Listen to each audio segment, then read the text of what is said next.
Yeah.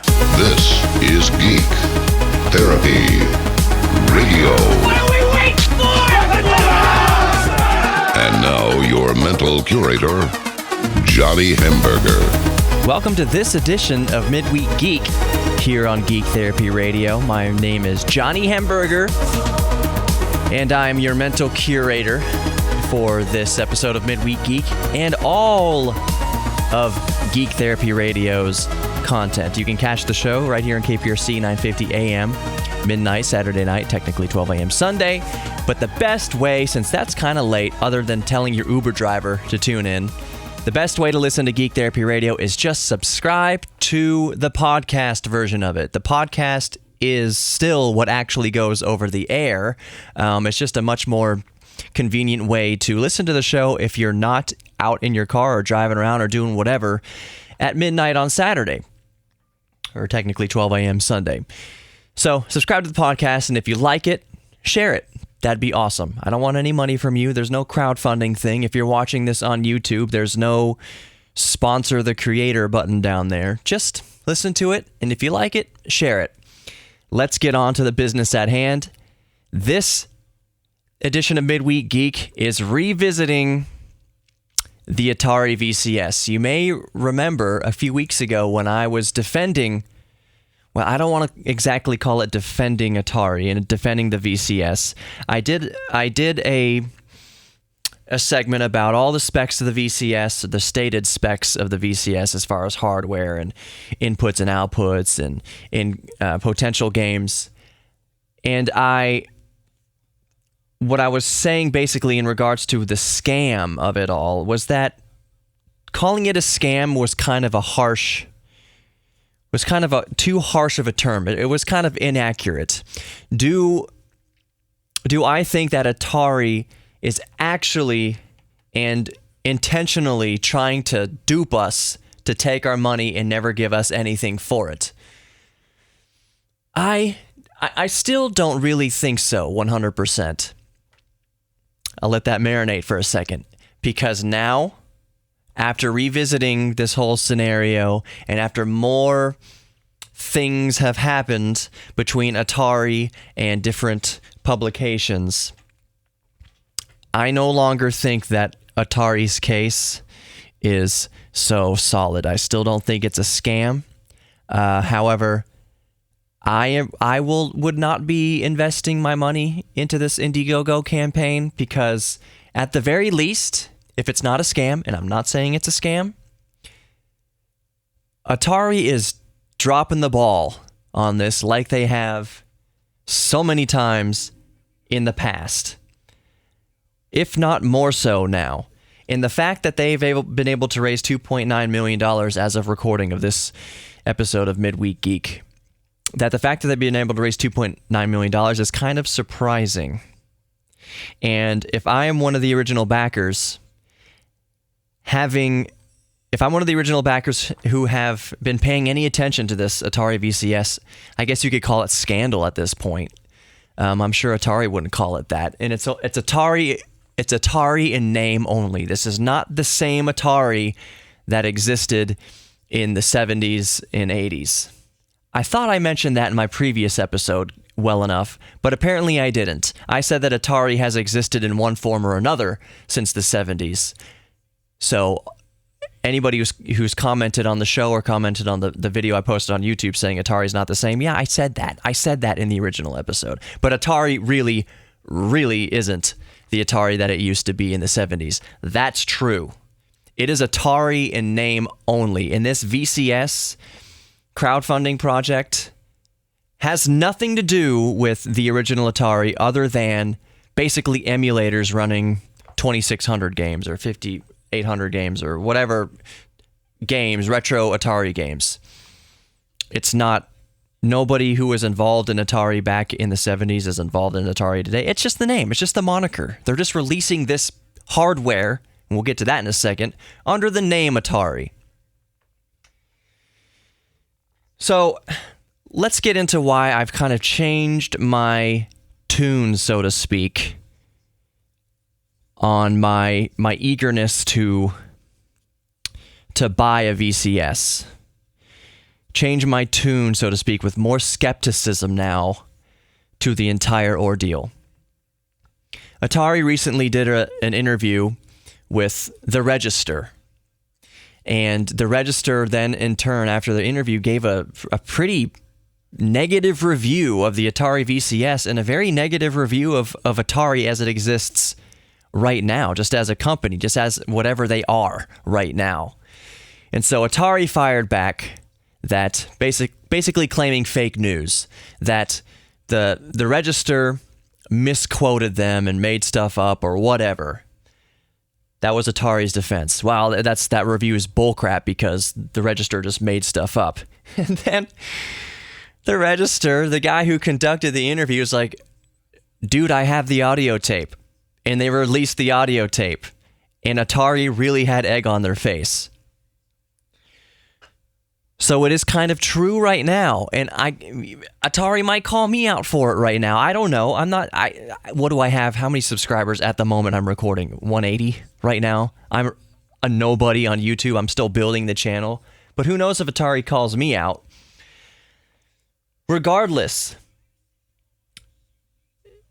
with Atari's previous flops, and again, I'm saying Atari under however Atari was operating at the time, whether it's as a name only or they're actually making hardware, I don't know. The name Atari is just slapped to whatever project. And those projects have failed, including crowdfunding projects. So yes, I am on board now with the skepticism. Again, giving this interview, this interaction between Atari and the press, Atari's reaction to it seems, I want to say, kind of childish. It's just not professionally inspiring. If you were going to give your $300 to the Atari to pre-purchase or to crowdfund the Atari VCS, with everything that's been going on even in the past week or two with Atari, I would be very skeptical. Just the way the business seems to be running, just their PR right now. And when the Register was asking, okay, what about these hardware things? And the guy's like, I'm not sure if it can connect to a computer or not. Whether it actually does wind up connecting to a computer or not, as of right now, there is a shakiness and they're not very, it seems like they're not very confident in what they're doing over there. That's probably the best way to put it. It seems that Atari, however it exists right now, is not confident in the product that they're proposing we spend $300 on to crowdfund. And when a company doesn't know finer details about their product, including technical details, it's like, so you don't know exactly what it's going to be yet? You don't know exactly what it's going to be yet? You can't answer such kind of basic questions right now, and you want $300? And you faked gameplay footage, which I covered in my previous episode of Midweek Geek. Take that for whatever it is. The fact remains is that in the promotional, and I admit this, the fact remains that in the promotional video, that gameplay of Tempest 4000 is not being played on a VCS. That's true. That is true. Further adding to the skepticism is Atari's dealing with the press, dealing with the media, being unable to answer questions, and then when they see a bad review, claiming that it's fake news or they made it up, only to have the Register in this case say, bro, I've got the audio tapes. You said this. With egg all over Atari's face. It's not very... Would you give $300 to Atari right now? I wouldn't. And yeah, I'm changing my tune a little bit. There has been more things to come out since my last episode of Midweek Geek. Again, it's there. We've known of the. I've known, a bit about the past flops, but that didn't really shake me. Again, my issue was calling it a scam. Was Atari trying to scam us? And I didn't think it was an outright malicious scam. My point was, it's too early to tell. in this crowdfunding campaign. It's kind of harsh to call it a scam. I think they will still put something out, and when they put something out, they have the odds stacked against them because there's already so many things occupying the market where they're trying to get into with consoles and with the Nvidia Shield TV and all sorts of stuff. The VCS seemed to me that nothing more than a really glorified TV box, streaming box. So that's not to say it's bad, because the Nvidia Shield TV is a glorified smart TV box. I love the Nvidia Shield. My point with the VCS is its only hope when it came out was to have awesome first-party games, awesome exclusive titles, which is very hard to do because what developer is going to put the time and energy and money into developing a game for the VCS that's going to come out to, let's just say it, a niche segment of the market? Not many. So whoever does develop games for it has to have some sort of miraculous Hail Mary breakout title. Oh, but it's got all the retro games. It has all the old Atari games on it. The NES Classic, people are already doing that. Sega and the Nintendo, and they've been doing that. So regardless, I'm not even talking about the challenges that the VCS faces if it already actually does come out. I'm saying I'm changing my tune to much more skepticism now, adding up the past Atari flops, the past times they've tried to do this type of thing. And that wasn't really even the thing that got me skeptical. What got me really, really skeptical is it seems that the folks at Atari are running around with like chickens with their heads cut off. They don't seem confident in the product that they're trying to get you to spend $300 on. We don't know if it'll connect to a computer. We don't know if it'll do this, and they have fake gameplay footage in their promotional video, which again initially didn't turn me off. But the more Atari opens their mouth, the more that they talk to the press, the more egg they're getting on their face. I'm still not calling it a scam. I'm saying that I would think twice before putting down your $300 for this. If the VCS comes out, if it actually makes it to the market, I will be thrilled. I would be thrilled, and I might buy one. If it came out to the market. But right now, Atari doesn't seem very confident in what they're doing and very shaky on the details. So that's got me way, way more skeptical than I was last week. I concede. I'm way more skeptical of the Atari VCS right now. I wish it all the luck in the world. That's all I got to say about that. Be sure you're subscribed to Geek Therapy Radio with Johnny Hemberger. That's me.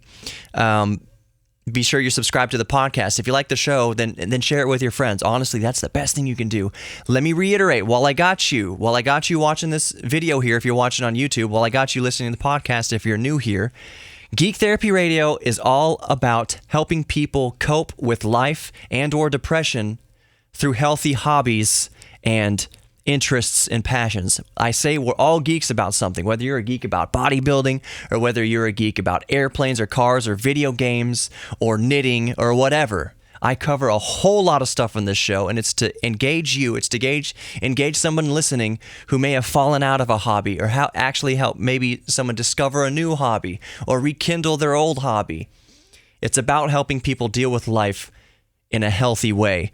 We get so bogged down by the monotony of life. Even simply, we've lost interest in old hobbies. Just spend 5 minutes with Legos again. Go through and watch Star Wars again. Everyone, whether you're conservative or liberal, we all love Star Wars and Legos. So my show is creating an oasis in the desert of media, a desert full of politics and things that are designed to get us pissed at each other and divide us. My show draws a circle in the sand of that oasis where we all come together and nerd out and geek out about things and share our hobbies and passions with each other, our interests. Because guess what? An old guy talking about remote control airplanes, that's super cool. You might not realize how cool remote control airplanes are until you talk to an old guy who's into remote control airplanes. Who knows? But that's what Geek Therapy Radio is all about. I've covered so many subjects. There's a whole backlog back there of shows that you can listen to. I talk to cool people, have really awesome interviews. So if you like Geek Therapy Radio, subscribe to the podcast. You can get it on Spreaker, on the iHeartRadio app. You can, if you have an iPhone, just click the the podcast app and search Geek Therapy Radio with Johnny Hemberger. You won't have to get through all that stuff. If you just start typing Geek Therapy Radio, you'll see it come up. It'll auto fill, and you'll see Geek Therapy Radio with Johnny Hemberger. Subscribe to all that and share it if you like it. I'm trying to do some good in this world. Let's be good to each other, starting with yourself.